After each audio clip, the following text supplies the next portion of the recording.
Bola Ahmed Tinubu has decided to send the last message to Yoruba people, to Yoruba nation, to Yoruba kings, and all spiritual people, both Afa, I'm talking about Muslims, both pastors and prophets, I'm talking about Christians, and also those that are involved in traditional worship and practices such as Ifa, Orumila, etc. He is reaching out to everyone. Àwọn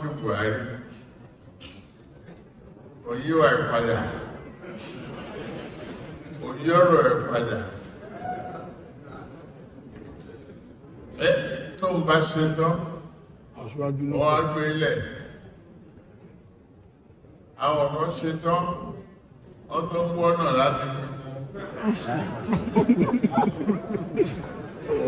Agaban bàbá o. Wọ́n kọ́kọ́ má sì tẹ̀gbò wọlé.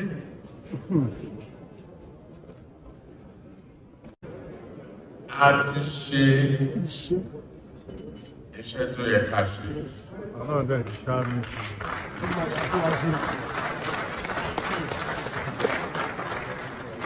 Ẹ lọ fọkàn ìbàlẹ̀. Ìfọkànbalẹ̀. Ohun yẹn ni ẹ. Ìfọkànbalẹ̀. Ìfọkànbalẹ̀. Gbogbo ẹ̀yin àfáà. Gbogbo ẹ̀yin máàmù.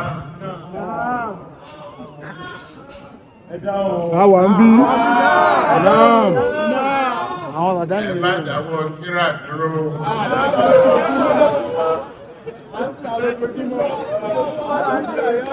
Ẹ̀yin pásítọ̀, ẹ tètè bẹ̀rẹ̀.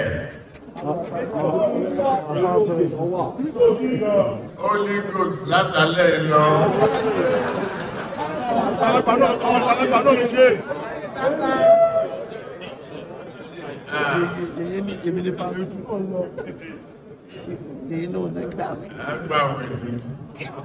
Ètùtù ń lọ.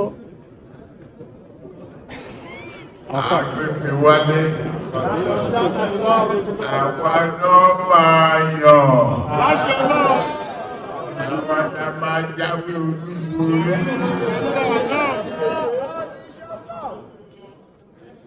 Àwa ló kàn.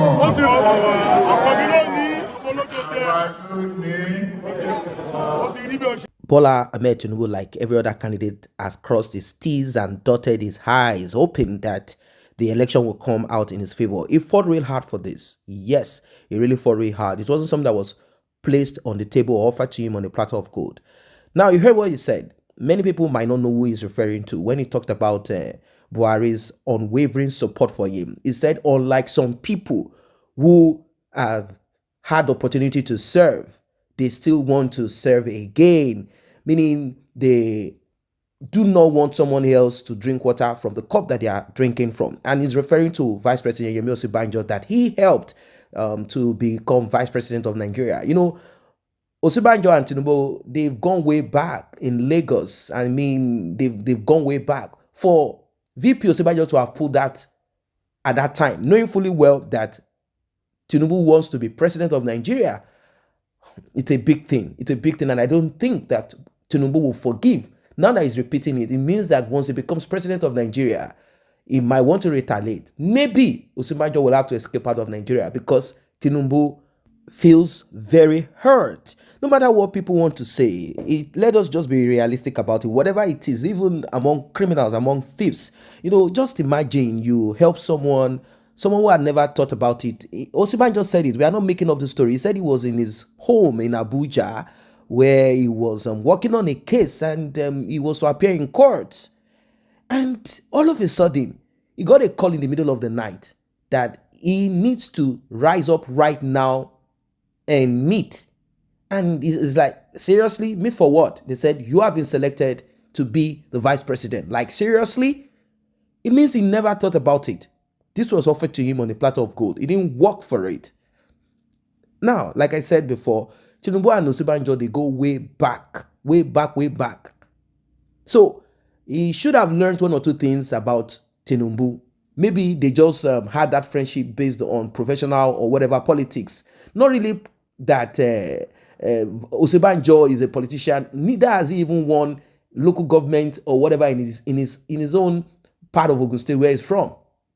So it's not really like he's a politician and he wants to be president of Nigeria. Not because he will not perform excellently, better, but it's like he has stepped on the toes of, in fact, not step on it. Stepping is like taking it lightly. Like he smashed the toes of Tinubu by going against Tinubu. And Tinubu has done all he can do right now, hoping that he becomes president. And should he become president of Nigeria, there is going to be trouble for Osinbajo. That's just the truth and reality. Unless he chooses to forgive him. Don't forget that politics that we have in Nigeria, the kind of politics we have in Nigeria is a very, very, it's not just Nigeria alone. It's going to be very tough.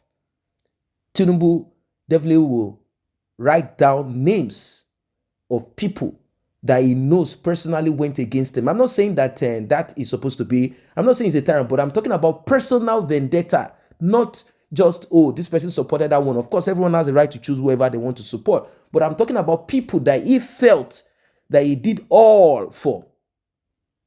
People that he did all for. Remember, he called one governor, this one, that they refused.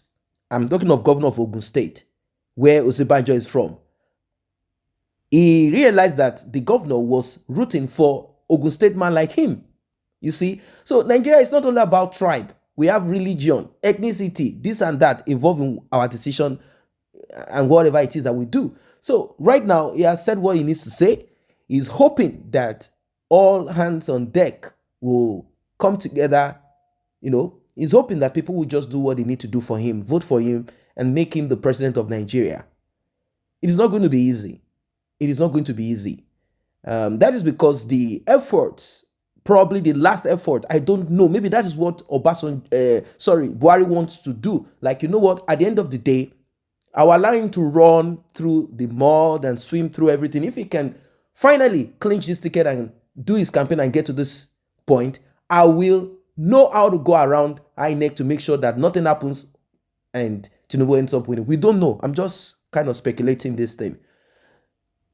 Some people have said, let Saul come in before David. Adefarasi is saying that. So it means that there are some pastors who are in support of Obi, while there are some who are in support of Tinubu. Let us forget this Muslim ticket. I know it is something that is sensitive to a lot of people, but what has a Christian done differently? I know that we want that federal character to be represented. They've been representing it till now. You don't have constant electricity. Nothing is working. You think someone being a Christian or coming from a particular region makes any difference? We are talking about integrity. We are talking about rule of law. We are talking about people-oriented policies. That's what is lacking in Nigeria. Well, who are you voting for? Tinubu has said his own. Who are you voting for? Don't forget to like and share this video. Don't forget to subscribe to this channel.